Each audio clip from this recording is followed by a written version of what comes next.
जळगाव जिल्ह्यातील पारोळ तालुक्यात अस्तित्वात नसलेल्या भाटपुरी गावचा बोगस आयडी तयार करून तब्बल 4,907 खोट्या जन्मनोंदी केल्याचा धक्कादायक प्रकरणाचा तपास आता विशेष तपास पथकामार्फत केला जाणार आहे. आमदार अमोल पाटील यांनी जळगाव जिल्हा पोलीस अधीक्षकांकडे केलेल्या मागणीनुसार ही SIT स्थापन करण्यात आली आहे. दरम्यान या गंभीर प्रकरणाची दखल घेत भाजपाचे माजी खासदार किरीट सोमय्या हे सोमवार जळगाव दौऱ्यावर आले होते. बिहारमधील आदर्श कुमार उर्फ विक्की अशोक दुबे या तरुणाने पारोळा तालुक्यात भाटपुरी नावाचे गाव नसतानाही त्या नावाचा 13 बोगस आयडी तयार केला. 2010 ते 2025 या कालावधीत त्याने या आयडीचा वापर करून 4,907 बोगस जन्म दाखल्यांच्या नोंदी केल्याचे तपासात निष्पन्न झाले आहे. या प्रकरणी डिसेंबर महिन्यात यवतमाळ पोलीस ठाण्यात गुन्हा दाखल करण्यात आला होता. त्यानंतर पारोळा पंचायत समितीचे प्रभारी गट विकास अधिकारी संजय मोरे यांच्या फिर्यादीवरून पारोळा पोलीस ठाण्यातही स्वतंत्र गुन्हा दाखल करण्यात आला आहे. जरा आणि खूप मोठं आणि इट कुड बी इंटरनॅशनल आंतरराज्य लक्षात आलंय, कारण की आतापर्यंत 1,00,000 नावं समोर आलेली. हे 1,00,000 नावं आली कुठून? वेगवेगळ्या ठिकाणची आहेत. ती आणणारे माणसं कुठून? त्यात एक पण माणूस प्रत्यक्ष नाहीये, दिसत नाहीये. ह्याचा अर्थ खूप मोठं षडयंत्र आहे. It could be international also. Bogus जन्म रजिस्ट्रेशन आणि यातला एक पण महाराष्ट्राचा नाहीये. हे समोर आलेलं आहे. उद्या मी मुंबईत सिनियर अधिकाऱ्यांची चर्चा करून गुरुवारी दिल्लीत पण जाणार आहेत. कुठल्या देशाचे आहेत? विदेशातले आहेत सगळे. आता यात कसं आहे की आतापर्यंत जे तपास अधिकारी, कारण की हे सगळं बाहेर आलं डिसेंबरच्या एंड मध्ये. हॅक झालेलं असं वाटतंय की बहुधा ऑक्टोबर नोव्हेंबर डिसेंबर मध्ये हॅक झाली आहे सिस्टम असं दिसतंय. मुख्यमंत्री देवेंद्र फडणवीस यांनी एक SIT पण स्थापित केली आहे. पण 1 महिना आपल्या सगळ्यांना माहित आहे की निवडणुकांमध्ये गेला आहे. आता या कार्याला गती मिळेल. उत्तर प्रदेश मध्ये पण रायबरेली आणि जौनपूर मध्ये असाच प्रकारचे जन्म नोंद एका ठिकाणी 52,000 जन्म नोंदी घेण्यात आलेल्या आहेत.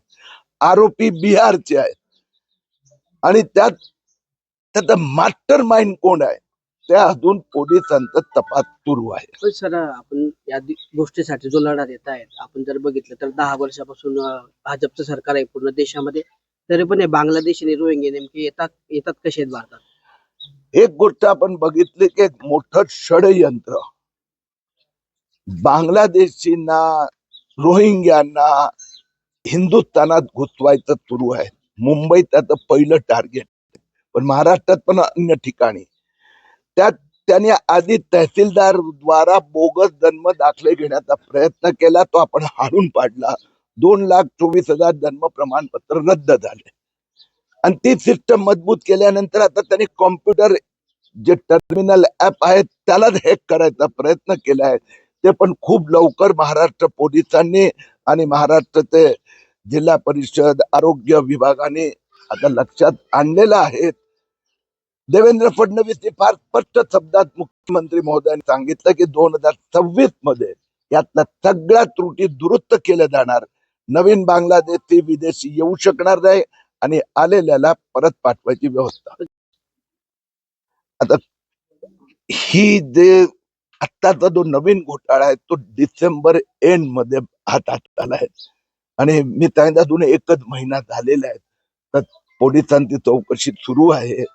आपण जरा 1 महिनाभर वाट पाहावी लागणार. सर, जो आरोपी पकडला आहे त्याने आता यवतमाळ मध्ये पण केलेल्या आहेत नोंदी, जळगावच्या पण, अशा देशभरात अजून किती ठिकाणच्या केल्या काही माहिती मिळाली आपल्याला? आता चौकशी सुरू आहे. 12 लोकांची नावं आरोपींची समोर आली आहे, काही हातात आले आहेत.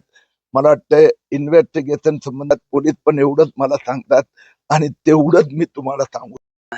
इथली जी यंत्रणा आहे ती कुठतरी कुचकामी ठरते असं वाटतंय का तुम्हाला? कारण वारंवार सातत्याने प्रकार घडतायत, तुम्ही पूर्ण महाराष्ट्र फिरतायत आणि प्रत्येक ठिकाणी नोंदी आढळतायत, लोक आढळतायत, बेकायदेशीरपणे वास्तव्य करणारे लोक आढळतायत. आपण आता धरणगावचा जर विचार केला तर धरणगावमध्ये सुद्धा एक महिला जी आहे इराणी, ती बेकायदेशीरित्या वास्तव्य करत असं प्रकरण नेमकं समोर आलेलं आहे. पाकिस्तानच्या यंत्रणा कुठे?